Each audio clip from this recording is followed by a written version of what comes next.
Hey, this is your resident Afro-goth, Nicole Kali, host of Haunted Mid-Atlantic Tales. And we're fresh out of a roundtable with Black Rockers United, Brew. Our special guests were Madam St. Beatrice, hey, Samantha Hollins, Ghetto Songbird, Lena Dawes, famed author and soon-to-be graduate, I'm so proud of you, and Meredith Bell from Palace Burn, an amazing Philadelphia hard rock / metal band that you should definitely look into.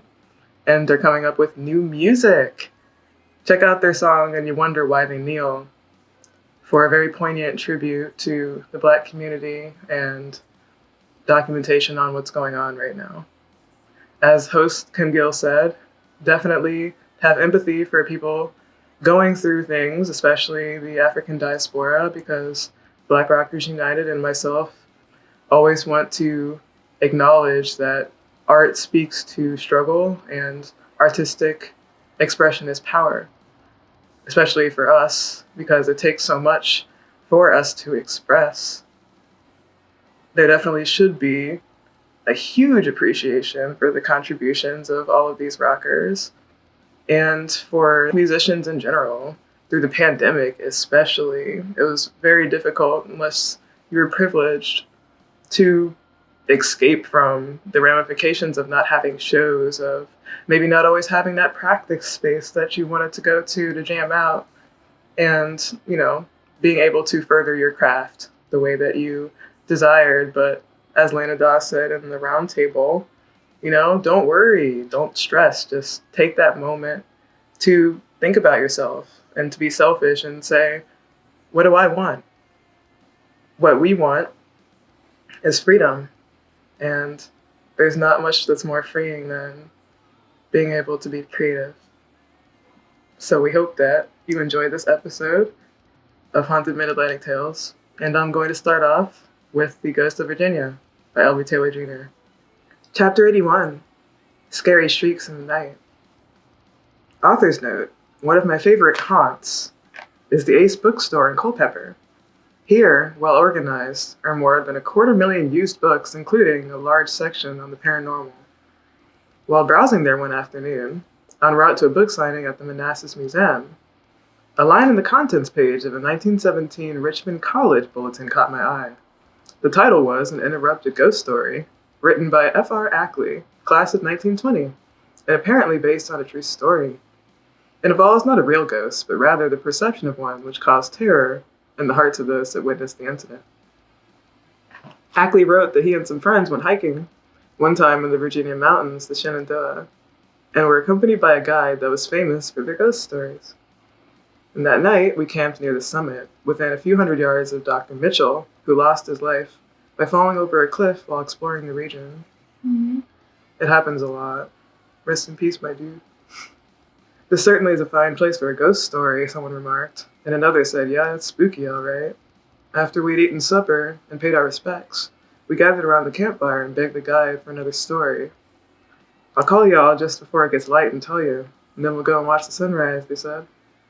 We resigned ourselves to the decision and rolled up in our blankets to go to bed. It seemed hardly a minute later that the guide was shaking us awake. We were soon alert and ready for the story. The moon was shining brightly, down through the trees, casting soft shivering shadows, and with the sobbing of the wind through the pines and the occasional crackling of fire, as the pack mule moved about too, we had a very weird setting and feeling. Well, he began. One night I was walking home from the mill rather late, all alone, and I got about halfway there, when about a little ways ahead, right smack dab in the middle of the road, a column of fire appeared, just about as big around as my little finger, and went about as high up as I could see. Well, sir, I was about that scared I didn't know what to do, and I just stood there. Pretty soon after that, the column of fire began to get shorter and bigger around until it was about the size of a wash tub, and it hung there in midair, just about the bridge of my head. Then I heard a voice in that fire, and it said, "Go home as quick as you can, get a lantern, and come back here." And then the fire disappeared. Well, I lit for home to get that lantern, let me tell you, and I came to this place in the road again, and it appeared again. And it said, "Take your lantern and go over to the bushes on the side, take a look at them." So I went to the bushes and pulled them apart, and there I saw. The story never finished, though. Their piercing scream rent the stillness and echoed through the woods. We sat up around the fire, every muscle taut, every nerve tense. A second and a third time that shriek cut through the air like a whip. We sat for a moment as though struck by thunder. And then someone said, "Quick, grab your flashlights and come on, someone might be hurt." In a moment, the shock passed and we were running toward the woods as fast as we could through the undergrowth. Suddenly, we halted at the edge of a clearing. And there, in the center, lay a white figure, shining in the clear, bright moonlight. We stood there transfixed. An owl hooted in the distance, down in the lonely valley, speeding through the darkness. A signal, and a lonely dog on the mountain side-howled his plaintive song, until we stood there. Suddenly, the shriek burst through the night again. This time, it seemed to be right overhead. We shivered, and then a shot rang out, and from the darkness came the voice of a mountaineer. "Plague take that tarnation panther, I reckon I got him this time." And that white form shining in the moonlight? That was just a white granite rock, really. Chapter 91. Humorous vignettes. More funeral funnies. In this charming little booklet, Tales About People in a Small Town, the late author Langhorne Jones Sr.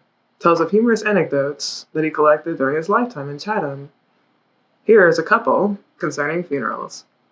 In 1947, there was a tight political campaign to select a candidate for a member of the House of Delegates from Pittsylvania County. Two men were running neck and neck, and every vote was big. And just before the election, a prominent citizen had died and was to be buried on a certain day.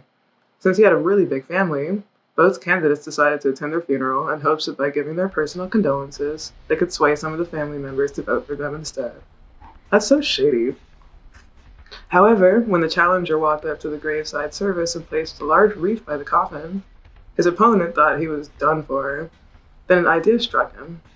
He walked up, and when he got to the coffin, he paused, pulled out his handkerchief, and began to cry, so convincingly that the relatives were impressed by his display, and he got their votes instead and won the election. So Pennsylvania was actually literally won in 1947 by emotional performativity. And leave that to what you will. Jones also told about an eccentric farmer who left, eccentric instructions for his own funeral. He decreed that he be buried with as many clothes as possible, but with his feet uncovered. He further specified that the coffin should not be opened for whatever reason, but if it was, I won't get into it. It was not known if his wishes were carried out. Chapter 94. The Phantoms of Falls Cape. Travel 15 or so miles south of Virginia Beach, and one enters another world. It's like riding in a time travel machine that transports passengers from the 21st century back to the 17th century, where the setting and the scenery are strikingly like that which the first English colonists faced when they landed a little further north of Cape Henry 400 years ago. In little more than half an hour, a person can reach the raucous bustle of crowds, tacky t-shirt emporiums, high-rise condos, and endless concrete and asphalt. Or the pristine ocean waterfront wilderness, backed only by a nation's maritime forest, live oaks, bayberry and pine, wind-blown fields of sea oak. Here there are no roads, no traffic, and rarely any people. There's only quiet. This is Falls Cape State Park.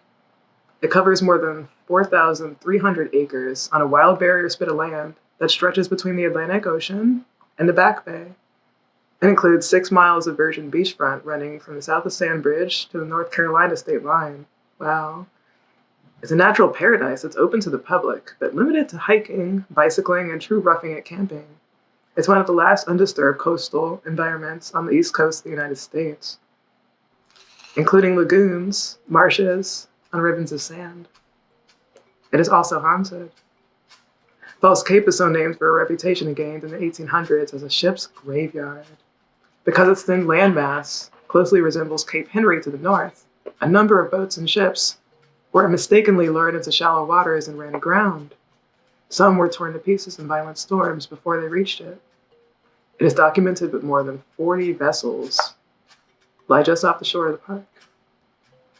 Many of the unfortunate seamen were rescued by crews from what were the life-saving services back then, and those that have survived helped to develop in the 1880s a small community on Falls Cape that was known as Washwoods.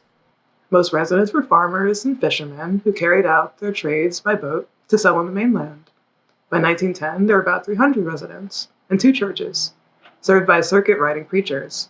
But Washwoods was not destined to last, unfortunately, because a big storm sent giant ocean waves, inundating through the crops and the houses. And the final blow came in summer of 1993 when a killer hurricane virtually wiped the community off the map. All but a handful of diehard residents evacuated and never came back. Eventually, shifting sands covered and remains the buildings, leaving only a church steeple and a small cemetery. For the next 30 years, wealthy businessmen formed hunt clubs and used Falls Cape to shoot its abundant waterfowl, rare bobcats, and even wild boar. The Commonwealth of Virginia bought up any remaining private property and made the land a state park in 1968. That's the history, but the legends of the local lore regarded ghosts, and they date back to Washwood's earliest days. Since the 1880s, there have been accounts of young spirits in the wooded sections of the land. "Oh yes, I've heard the story," says the current park manager Kyle Barbour. "Old-timers hear of young children wailing at night, children never found when the area was combined. Of course, it's believed that a number of young spirits passed away in the shipwrecks that occurred off the shore. Some speculate that it could also be the young sons and daughters of the parents who passed away or went to sea, and while they survived and still wonder, looking for them." Barbour added that along with no rational explanation for the crime is an eerie glow in the trees. No rational explanation. More recently, campers have told of hearing the same mournful wails, always in the dead of night, and flashlight searches come up with no apparent cause for the sounds. One of the scariest encounters was witnessed by a new assistant park manager a few years ago. On a sultry August night, she suddenly woke up, not startled by a sound, but rather a strong inexplicable feeling that she was being watched. Her feeling of fright was confirmed when she looked out the window of the cabin and saw the silhouette of a dark figure of a man. No one was supposed to be within miles of her. Summoning up her courage, she went outside to look, but didn't see anyone. There are no footprints where he should have been, or any sign of mortal presence. All the supernatural traditions associated with Falls Cape, perhaps the one involving Mamie Bunch, seems to be the most mystically alluring. At the little cemetery, near where Washwoods used to be, there is a single legible tombstone that reads Mamie Bunch, who passed away July 11th, aged 39 years. Here, one must separate fiction from the truth. Park manager Barbour says that while Mamie was obviously a real person who lived here 100 years ago, the stories of her ghostly return have greatly been embellished over the years. "We have scout outings here on occasion," he notes, and logs are kept recording their experiences, which vary. It's become a fashion for each unit to make a story involving Mamie, and some are pretty wild. But there's also a reason to believe that maybe Mamie's alleged ghost is rooted in truth. Consider that in the 1970s, around Halloween, a park interpreter was preparing to take a group of visitors from the park's outer limits back to Virginia Beach in a bus. Someone then mentioned Mamie's name, and the bus immediately died.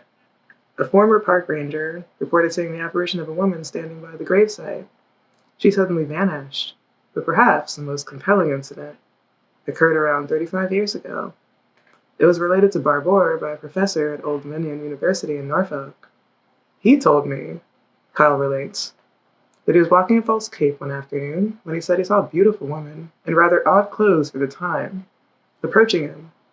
She seemed to be wearing a dress for about at least 130 years ago. He said she walked right past him without speaking, even though he said hello. When she passed, he turned to see where she was going. She had flat vanished from sight into the darkness. And they were discussing the fire alarm the night before, and they were saying there was this fire and the smoke, and oh my God, it was so lucky that no one was in the room, and the smoke would have been a problem, and who knows what would have happened, and thank goodness nobody was in room 211. It's a great deal of smoke.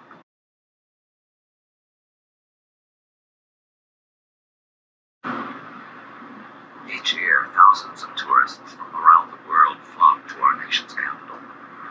Nowhere in the United States does history come alive so vividly.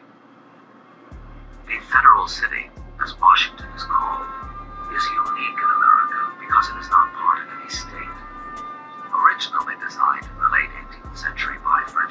Haunted Places, a National Directory by Dennis Hawk. Starting with Maryland, Ellicott City. The Judge's Bench Saloon, a noisy spirit which flushes the toilets when no one's around, has haunted this old tavern for several years now. This colorful place has so many candidates for ghosts, though, that no one knows who to elect as to the saloon's raucous presence. Now, Ellicott City is located just southwest of Baltimore on Highway 144. Frederick, Schifferstadt. Frederick's oldest house is haunted by Joseph and Elias Brunner, who built the place in 1750.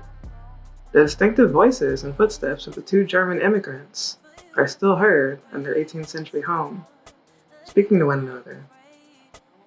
Schifferstadt is maintained by the Landmarks Foundation and is open for tours. In Frederick, New Jersey, Saddle River, Ringwood Manor. On dark moonless nights, the ghost of Robert Erskine can be seen sitting on his tombstone here. Sometimes he swings a lantern in one hand, and other times he manifests as a bob of beautiful blue light. The strange light has been known to follow cars on Ringwood Road, or escort visitors from his grave back to the bridge that leads to the cemetery entrance. General Erskine built Ringwood Manor in 1762 and is buried on the small family cemetery plot there. One night, not long after he was put away, the brick mysteriously popped out of the side of his vault. It is said that his spirit escaped the grave and has never returned. The cemetery is in Ringwood Manor Park, left on Farm Road. Follow the dirt road on foot to the graveyard. Shout out to the indigenous nations of Turtle Island, New York, Rochester, Canadensis. The site is said to tingle with energy, touching all that visit with its powerful vibration.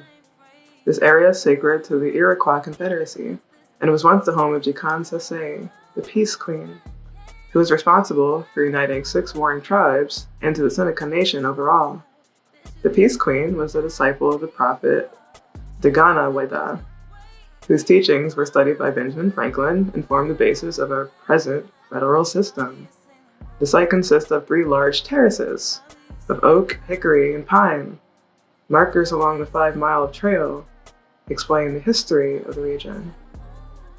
But speak to indigenous elders of the Iroquois to truly understand. Rochester is on Lake Ontario in the extreme northern part of New York. Canadensis is 12 miles southwest of Rochester in the Finger Lakes area. From I-90, you take exit 44 to Highway 332 south. North Carolina, Wilmington, Talion Hall. The ghosts of 2 men and a woman, all dressed in frilly Edwardian costumes, haunt the first balcony of the Talion Hall Theater. Their presence has also been felt backstage, in the corridors, and in the lobby. Kind, but ever watchful. The Talion Theater Group was formed in 1788, makes sense, and the present building was constructed in 1858. The group is the oldest theater company in the United States. Talion Hall is also one of America's architectural treasures. The design of its graciously curved auditorium and its floating balcony was later copied by the architect of Washington's Ford Theater. And the theater is in west central Wilmington, North Carolina. Pennsylvania, Allegheny Mountains, Chestnut Ridge. Some investigators believe that this mountain ridge is a doorway to another plane. Certainly, the area has attracted an unusual number of sightings of UFOs, spirits, and other strange activity. A UFO sighting seen by thousands of witnesses crashed near the infamous Kecksburg on December 9, 1965. The entire area was cordoned off, and military personnel commandeered a farmhouse near the site. That same night, the 662nd Radar Squadron from the Oakdale Farming Facility hauled away a huge object hidden under a tarp in a flatbed truck. They later denied that they saw or found anything. A flap of over 500 sightings from 1988 to 1990 brought hundreds of UFO watchers to the area. The first Sasquatch sighting in the area was in 1931 at Indian Head in Fayette County. Since 1972, There have been sightings every year. There are 28 reports in 1988 alone. 3-toed footprints, 13 to 21 inches long or so, have been found in connection with these sightings every time. These creatures are described as red-eyed, shaggy, who make high-pitched chirping or crying sounds, and always run away. Chestnut Ridge is a 2-mile-wide, 100-mile-long section of the Allegheny Mountains that originates in Preston County, Virginia, and runs through southwestern Pennsylvania. The ridge cuts through Fayette, Westmoreland, and Indiana counties. Most of the sightings have been near the towns of Ligonier, Latrobe, and Derry. Highway 711 parallels Chestnut Ridge, and I-80. The Pennsylvania Turnpike crosses the middle of the area near Pittsburgh. Canadensis, American Legion Hall. The spirit of former American Legion member Sam Everett is blamed for poltergeist activity here, such as moving ashtrays, inexplicable footsteps, and playing cards that mysteriously change color and are held by an invisible presence. Canadensis is in Monroe County, on eastern Pennsylvania, located 18 miles north of East Stroudsburg, Highway 447. Doylestown, the Fonthill Mansion. A ghostly housekeeper keeps at her duties still in this 19th century mansion. She is seen dusting in the parlor, walking around, making beds upstairs, and dinner too. Doylestown is in Bucks County in eastern Pennsylvania, 10 miles north of Philly, off Highway 611. The Mansion Museum is open for tours, by reservation only. Go if you dare, and let me know what you find. Virginia, Essex County, Blandfield. This 18th century mansion is haunted by the ghosts of several members of the Beverly family. For over 200 years, their wispy apparitions and moving balls of spirit light have been seen here. One of the women's apparitions wears a long, flowered dress and is seen in the upstairs hall. Another, wearing a dark skirt, is seen in the downstairs hall. A male figure haunts the downstairs library. The brick mansion was built by Robert Beverly, the supposed spirit, in 1774. The ghosts of the Beverly family members also haunt Avenel, their summer home in Fauquier County. Essex County, though, is in eastern Virginia, southwest of the Rappahannock River. The mansion is a private residence today. Fork Union, Kerby Hall. This 11-room house is haunted by the presence of Dr. William Hatcher, founder of Fork Union Military Academy. He built the house in 1897 and lived here until his final days in 1912, at the age of 78. For many years after his passing, his daughter kept his study completely untouched, as if she were expecting him to return at any moment. Her high expectations were rewarded one day. His presence was often detected in his old den after that, or near an upstairs window, by family members, academy personnel, and former tenants too. Sometimes the sounds of someone whistling come from an empty house, and invisible footsteps shuffle across the floors. The most frequently reported phenomenon, though, is a glowing fog that drifts behind the upstairs front window down the stairs. See the Hatcher Hall for more information. Richmond, the Revel House. A gallery of ghosts haunts this early 1800s house. The large front room to the right of the hall is home to an unidentified ghost who likes to walk through the house at night and turn the doorknobs or switch on the lights, or off. The basement dining room is haunted by a little old lady, a sweetheart, dressed in a bonnet and a cape. And a ghost wearing starched skirts walks up the attic stairway, and a wardrobe upstairs bedroom seems to be possessed by another spirit entirely, who knocks frantically on the doors. The neighbors report seeing a white figure in the same attic window, floating near the windows in the house. The house is now a church office in West Richmond. It's located behind the Revel United Methodist Church on Cary Street Road. Haunted Virginia by Pamela K. Kinney. Chapter 4, Creepy Tales of the Great Dismal Swamp. A wonderful geological reserve that teems with animal and plant life is the Great Dismal Swamp. that lies on the Virginia-North Carolina line bordering Suffolk and Chesapeake along its northern limit. With 120,000 acres, it measures 40 miles long and 15 miles wide, shrunk down from what it was in the 1600s and before. The heart of it is Lake Drummond, named for a local governor of North Carolina. Numerous legends have arisen here, like the ones of lovers cursed to haunt the swamp alone. The area is said to be haunted by dragons, spirits, ghouls, and other strange beings. There are myths of Native American maidens abducted by strange firebirds, and warriors battling to save them from them. Eerie spirit lights have been seen, dancing among the trees, and scary sounds echoing at night bring heart-pounding terror. The local tribes in that area also say that the lake came to be due to the work of a phoenix-like being called the Firebird. Is it only imagination? Or is it the truth? Whatever the case may be, Dismal Swamp is more than just an ecological wonder. It is a mountain of myth, legend, and possible truth. Gonna shout out a Midwest Black death rock artist, Black Sunday, and their song Beware the Witch, because this chapter is about witches in Virginia and protections used against witches. There are many ways that people in the state protected themselves against witches back in the olden times. The first three were a mixture of Celtic and African American lore. Leave a bowl of salt outside your door, or ring. It is said that witches love to count the grains. The witch will sit down and count every one of them, and by the time she's done, it'll be morning and you'll be safe.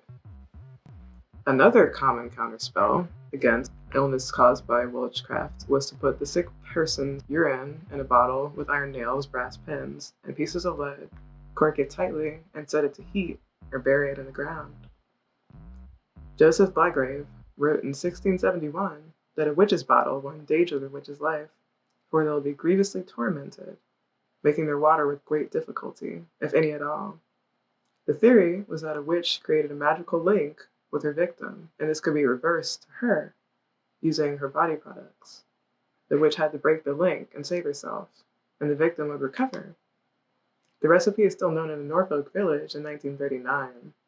Take a stone bottle, make water in it, and fill with your own toenails, fingernails, etc. Hang the bottle on the fire and keep stirring. It must be dark in the room when you can't speak or make any noise.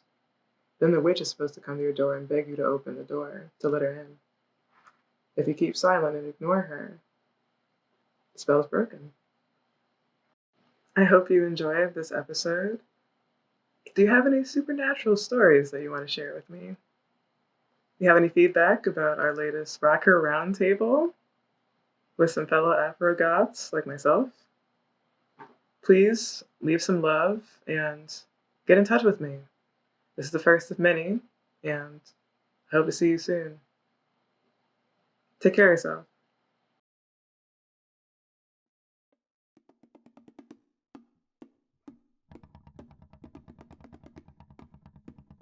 How does it feel to treat me like you do when you've laid your hands upon me and told me